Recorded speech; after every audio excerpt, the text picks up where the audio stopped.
Hello दोस्तों, कैसे हैं आप सभी लोग। आज के हमारे इस छोटे से सेशन में चर्चा का विषय होगा जीएसटी।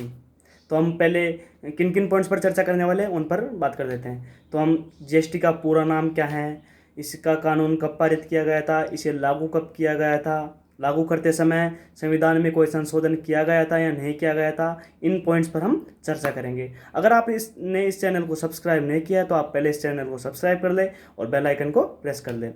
अब स्टार्ट करते हैं। तो पहला पॉइंट आता है अपना जीएसटी का पूरा नाम क्या है। Goods and service tax GST का पूरा नाम है, जो कि एक अप्रत्यक्ष कर है, एक इनडायरेक्ट टैक्स है। इसने दो जब ये लागू हुआ था तब बहुत से अप्रत्यक्ष करों को रिप्लेस करके इनडायरेक्ट टैक्स जो कि जीएसटी है इसे लागू किया गया था। तो इस जब जीएसटी का जो कानून है, जीएसटी का बिल 29 मार्च 2017 को पार्लियामेंट में पास कर दिया गया था और करीब 3 महीने बाद 1 जुलाई 2017 से जीएसटी को लागू कर दिया गया था।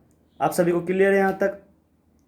तो और फिर इसके अलावा जीएसटी के प्रकार बताए गए थे। तो जीएसटी के अपन मुख्यतः 3 भागों में इसे बांट सकते हैं, एक एसजीएसटी, सीजीएसटी और आईजीएसटी, जिनमें एसजीएसटी और जो सीजीएसटी है वो किसी एक ही राज्य में होने वाले व्यापार पर केंद्र सरकार और राज्य सरकार द्वारा लिया गया कर होता है।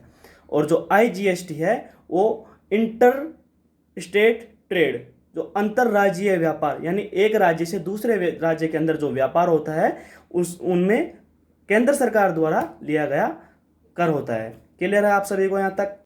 तो अब अपना अगला पॉइंट आता है कि क्या जीएसटी को लागू करते समय संविधान में कोई संशोधन किया गया था या नहीं किया गया था। तो इसका आंसर है हाँ, संविधान में संशोधन किया गया था और वो संविधान संशोधन था 101वां, यानी जो 101वां कॉन्स्टिट्यूशनल अमेंडमेंट था उसके द्वारा जीएसटी को लागू किया गया था। उस समय भारत के प्रधानमंत्री थे नरेंद्र मोदी और जो भारत के राष्ट्रपति थे वो थे प्रणब मुखर्जी। और ये सितंबर के महीने 2016 में 101वां संविधान संशोधन किया गया था। उसकी मैं आपको मुख्य बातें बता रहा हूँ।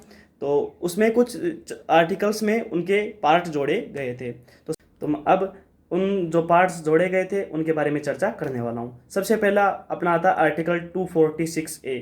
इसमें क्या बताया गया, इसमें केंद्र सरकार और राज्य सरकार को शक्तियाँ दी गई कि वे आईजीएसटी, सीजीएसटी और एसजीएसटी के संदर्भ में कानून बनाए। तो जो आईजीएसटी है और जो सीजीएसटी है उसके संदर्भ में कानून बनाएगी केंद्र सरकार, और जो एसजीएसटी है उसके संदर्भ में कानून बनाएगी राज्य सरकार। इसके बाद अपना अगला जो आर्टिकल था वो था 268A, 268A। इसमें जो सेवा कर था उसे पूर्ण रूप से समाप्त कर दिया गया। इसके बाद आता है 269A।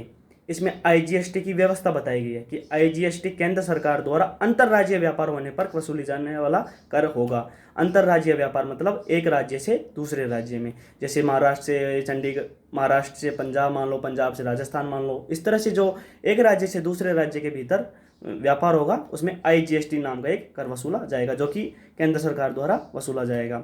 इसके बाद आता है 279, 279A। इसमें जीएसटी के लिए एक काउंसिल, एक परिषद का गठन किया गया। इसके साथ आप काउंसिल के बारे में भी 1-2 बातें जान लीजिए। जो परिषद है, जीएसटी परिषद है, ये आप सभी को पता है कि इसे आर्टिकल 279A के द्वारा इसका गठन किया गया था। इसमें जो इसका मुख्य कार्य क्या होता है, जो काउंसिल होती है इसका मुख्य कार्य होता है दरों का निर्धारण। जीएसटी में दरों का निर्धारण जीएसटी परिषद करती है। और इसका जो अध्यक्ष होता है वो कौन होता है, वो वित्त मंत्री, केंद्रीय वित्त मंत्री जो होता है इसका अध्यक्ष होता है। तो यहाँ तक यहाँ अपना जीएसटी का टॉपिक ख़त्म होता है। और आज आपके लिए जो शानदार 1-2 क्वेश्चंस है वो इस प्रकार हैं। आप उनके आंसर अपने कमेंट सेक्शन में कमेंट कीजिए। पहला क्वेश्चन, जीएसटी लागू करने वाला पहला राज्य कौन सा था और वर्तमान में जीएसटी काउंसिल के अध्यक्ष कौन हैं। तो फ्रेंड्स, धन्यवाद। आज के लिए इतना ही। अगर आपने अभी तक इस चैनल को सब्सक्राइब नहीं किया है तो सब्सक्राइब कर ले, बेल आइकन को प्रेस कर ले, वीडियो को अधिक से अधिक शेयर करें, लाइक करें। धन्यवाद। जय हिंद, जय भारत।